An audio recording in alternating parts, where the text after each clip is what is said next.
Golden crust, bubbling cheese, and the kind of pizza that makes your whole kitchen smell like an Italian bakery. Today, we're making 2 focaccia-style pizzas, one with a rich tomato and pepperoni base, and the other with creamy basil pesto and mortadella.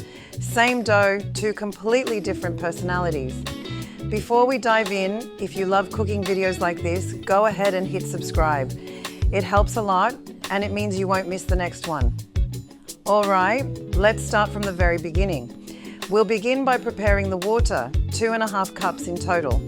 Pour out about 3/4 of that into a large bowl first. It should be just warm to the touch, not hot, around 35 degrees Celsius if you're measuring. Sprinkle in 1 teaspoon of dry yeast and whisk until it completely dissolves. You'll see a few small bubbles starting to appear. That's when you know it's alive. Now for the flour, 3½ cups of type 0 or strong bread flour, around 12% protein. Pour it into a large mixing bowl and make a deep well in the center. That's where the magic begins. Slowly pour the yeast mixture into the well, using your hands or a spoon to gently draw in the flour from the edges.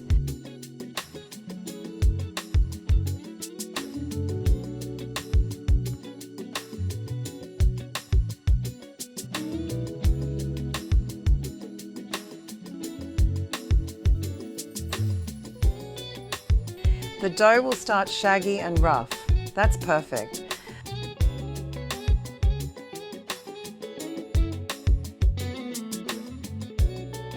Once it starts to come together, we'll bring in the remaining water, this time with the salt mixed in.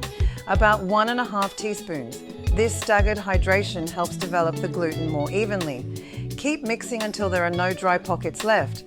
The dough will feel sticky, but don't be tempted to add more flour just yet. Trust the process. Drizzle in 2 tablespoons of olive oil.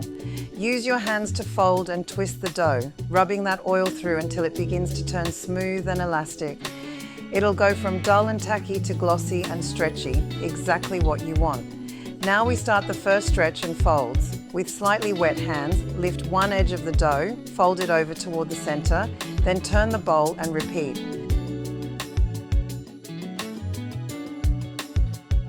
4 or 5 folds is enough for each round.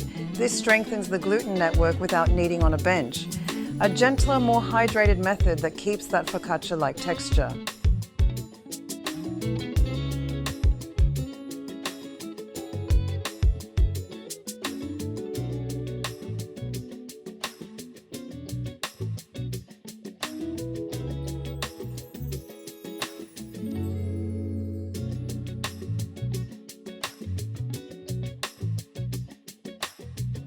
Cover the bowl with an upturned plate or another bowl and let it rest for 15 minutes.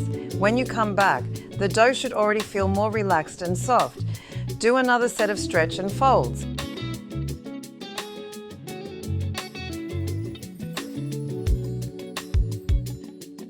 Then cover again.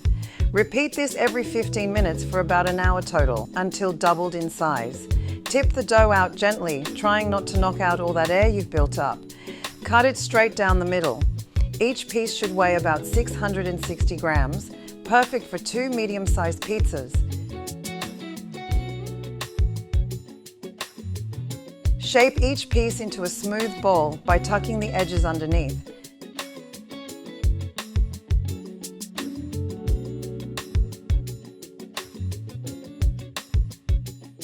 Cover with a damp towel or an inverted bowl and let them rest for another 30 to 45 minutes until puffed up again.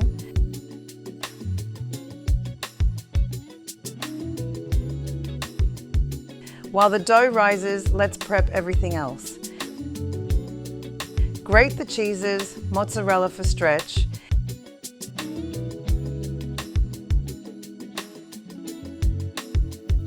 Emmental for that nutty depth,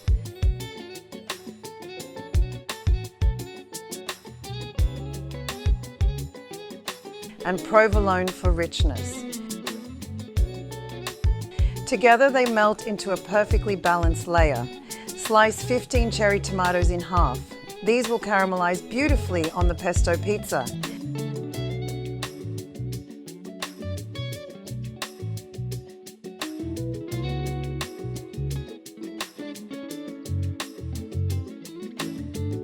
When your dough balls have doubled again, preheat the oven to 250 degrees Celsius or 480 degrees Fahrenheit. This is hot, but that's exactly what gives the crust its character.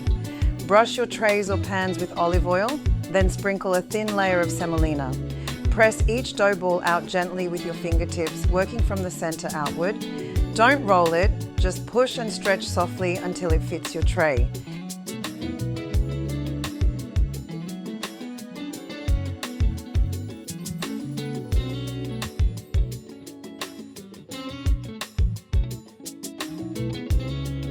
You should see small dimples forming. That's where the olive oil will pool and create that signature focaccia texture.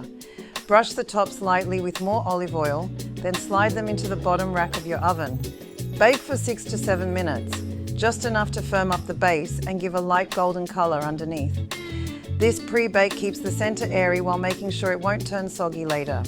Take the bases out and set them on a rack for a minute while you get your toppings ready. Let's start with the tomato and pepperoni pizza. Brush the warm base with olive oil, then spread over a layer of tomato sauce, right to the edges. Top with your grated mozzarella, Emmental, and provolone.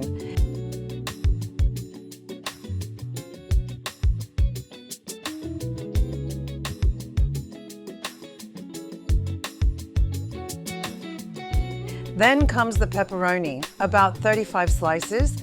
Lay them evenly across so each bite gets that perfect balance of spice and cheese.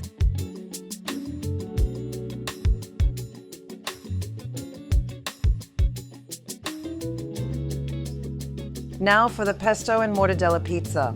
Brush the base again with olive oil, then spoon over your basil pesto. Spread it out gently. The smell alone is incredible. Add the same 3 cheeses.